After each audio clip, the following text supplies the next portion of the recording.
Hello mga kasambahay, good evening. So ngayon pala, kanina pala guys, kumuha pala ako ng PWD. Ito yung kinuha ko, PWD. PWD kasi, yan. Ito is napirmahan ko na to. Grabe, ang dami-daming fill-upan pala pag kukuha ka ng mga ganito. Imagine, mula dito, yan, pipil-upan mo yan. Kung ako siguro mag-fill up nito, baka abutan to ng kalahating oras. Bagal ko pa man din magsulap. Tapos, ito din, para to sa ano, yung sa birthday cash gift. So, meron ako nito. Tuwing birthday mo, meron kang matatanggap na pera. Tapos, yung isa naman, yun nga, yung sa ID ko. Tapos, ito din napilapan ko na rin to. Kaso, ang dami ko pang kailangan ko ng dalawang kulang pa ako ng voters certification. So, kailangan ko pang pupunta sa Comelec para kukuha ng voters certification. So, nakakuha ako nun dati pero hindi ko matandaan kung saan ko siya nailagay ba. Parang naitapon ko na ata kasi parang hindi ko naman nagamit yung time na yun. Tapos, yun pala is malaking tulong talaga to siya kapag may ganito ka kasi marami kang lahat ng mga bibilhin mo is may discount ka. Tapos, every month yata na may ayuda kang matatanggap galing sa barangay. Tapos sayang din yun, 5 kilong bigas. Yung mata ko inaantok na. Tapos yun, malaking tulong yun guys, 5 kilong bigas. Ang mahal-mahal lang ng bigas, di ba? So kaya kumuha ako nito kasi yun nga, may mga discount ka lahat ng mga bibilhin mo. Especially guys sa sa gamot. Yun, parang malaki yata yung discount doon sa gamot mo. Yung boss ko ba is parang may kilala yata siya doon sa So, nirepair ako doon ng boss ko. Tapos, nagkita kami doon kanina. Yun nga lang, hindi pa natapos kasi yun nga, marami pa akong kulang. Parang 2 lang naman yata yung kulang ko. Kasi kumpleto naman na ako sa iba. Yung meron na rin akong NSO.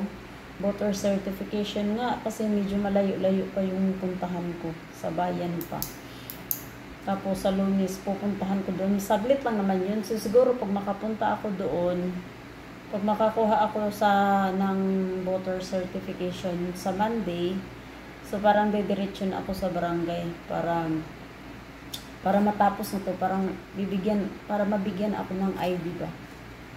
Kasi pag kukuha ka ng mga ganun, parang kailangan lang is yung medical certification. Meron na rin ako nun, nakakuha na rin ako nung nagpa-check up ako dito. Parang hindi naman nila parang kailangan nila kaso ito kasing mga to, yung nandito nakadikit, so siguro parang nagpapatunay yata na butante ka ba kung saan ka na lugar nakatira. Yun yung ata. Dahil active naman ako sa pagboto ko, so hindi ako mahirapan. So yun nga, sana matapos na to. Kasi marami akong discount sa groceries. Basta lahat ng bibilhin mo guys, meron kang discount. Palagay na lang natin 100, di ba? Di ba? Malaking tulong yun. Malaking kabawasan yun sa akin kapag siguro kung bibili ka ng 1,000 or 500, baka 100 yata kaltas doon. O diba, saan mahanapin yung 100 yun. Tapos next project ko pala is salamin kasi yung mata ko is na talaga, sobrang labo na talaga. Kasi medyo madilim. So kailangan ko talagang ganito. Ito pala, kaya pala kumuha ako ng DSWD, it's because sa aking tenga. Yung tenga ko is may butas na. Yung sa tenga ko pala, akala ko pala is itong dahilan lang ng pagkasundot ko. Sabi pala sa akin ng doktor is, inborn na daw to sa akin. Kaso, naanuhan ko lang lalo nung nilinis ko yung tenga ko. Kumbaga parang lalo, nasundot ko. May butas na siya. Tapos nasundot ko pa, mas lalong ano siya. Tapos, yung tenga ko pala, kaya pala kailangan operahan kasi kung sa 100% is 50% na lang yung ano ko. Tapos imagine, 50 years old ako, mabingi na daw ako kung hindi ko pa operahan. Diba? So parang napakahirap naman ng ganun kasi imagine, bata pa ako niyan, 50, tapos mabingi na ako. Ingat guys, huwag kayong linis ng linis sa tenga nyo kasi napakahirap. Baka matulad kayo sa akin na bata-bata pa na may diferensya na sa tenga. Nabayan ko pala nung nakaraan. Imagine, 2 tenga niya talaga yung may sira. So, swerte na lang talaga ako kasi yung isa kong tenga is maganda. Walang damage. Malaki talaga yung nagastos ko dito sa tenga ko. Grabe talaga, imagine sa pa-check up lang, napakamahal, tapos gamot pa. Mabuti na lang yung doktor na tumingin sa akin itong huli dito sa malapit sa amin. Inano niya talaga ako na magpa-opera ka kasi delikado yung tenga mo na pag hindi ma-operahan. Tapos ito namang huling doktor na dito sa yun pala yung doktor na tumingin sa akin dito, siya pala daw yung pinaka-boss doon sa yung tumingin sa akin sa PGH. Tapos yung doktor ko dito sa Laguna, last na tumingin dito sa akin sa Laguna is boss pala nung doktor na tumingin din sa akin sa PGH. Yun. Kaya pala kilalang kilala. So kaya pala yung papel na dinala ko na pinakita ko galing kay Doc dito is mabilis yung nila. Wala na silang tanong-tanong. Boss namin to, sabi ng ganun. So, iba talaga kapag ka-repair ka ng doktor doon sa although pipila ka pa rin, pero at least hindi ka na mahirapan kasi meron kang papel na Pero yung iba naman siguro, kahit naman siguro walang papel, pupunta ka lang doon sa PGH, baka di naman ma-aprobahan ka rin naman. Mabilis lang din naman. Binigyan pala ako ni Doc na yung pangpalinis ko pala sa tenga, yung agwaksinada pala is pang din pala yun, pang palambot din pala yun sa mga tutuli natin. So, yun yung niresita sa akin. Alam niyo na, tenga talaga natin is very, talaga yung sensitive. Diba? So, yun yung pinaka-importante na pagkaingatan natin. Although, lahat ng ating katawan kailangan ingatan. Kasi katawan lang natin yung puhunan natin, guys. Hindi kung ano-ano. Diba? Lalo na pandinig. Basta sa akin, lahat. Yung kinakailangan, wala sanang walang damage sa katawan. Tapos, so sana sa October pa after ko ma-CT scan, so sana next may schedule na ako is operation. Kasi gusto ko na matapos yung sa tenga ko kasi para naman makagawa naman ako ng bagong next kung yung mga plano ko sa buhay.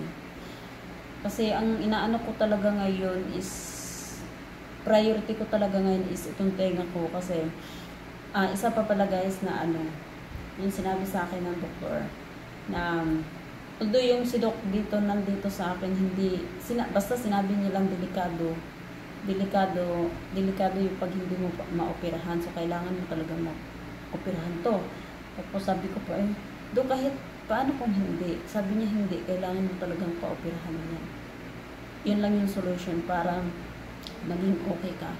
Tapos alam niyo ba yung tinatanong ko yung doktor na kapag ka naoperahan yung tenga ko, kung babalik pa ba siya sa dati.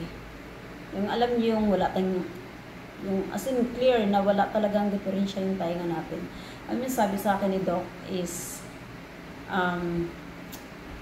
yung doon na sa PGH, sabi niya sa akin, 100% yung sinasabi mong tinatanong mo kung babalik. Hindi na. Kasi, once na, kasi diba umuugong yung tenga ko. Sabi niya sa akin, once na may sira na tong tenga natin, kahit sino pa yung pinakamagaling na doktor, hindi na maibabalik yung pandinig natin na dati na 100% okay.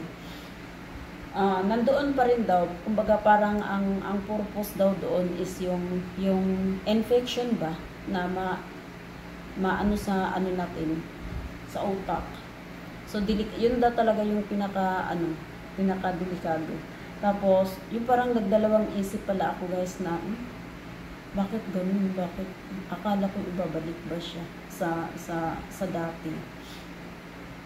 Hindi pala guys na ganun. Hindi pala 100%. Hindi. Kasi sabi niya sa akin, pwedeng hihina talaga yung pandinig mo. Swerte mo na lang kung maganda yung yung tawag dito yung maganda, yung babalik or pero yung daw yung pandinig mo is mahina. Basta hindi na daw talaga babalik. Tapos ang kinaganda lang daw is yung infection, hindi na daw yung babalik kasi syempre may takip na yung tenga natin. At saka yun, maiwasan natin yung infection. Tapos doon ako natakot pala na yung sabi niya sa akin na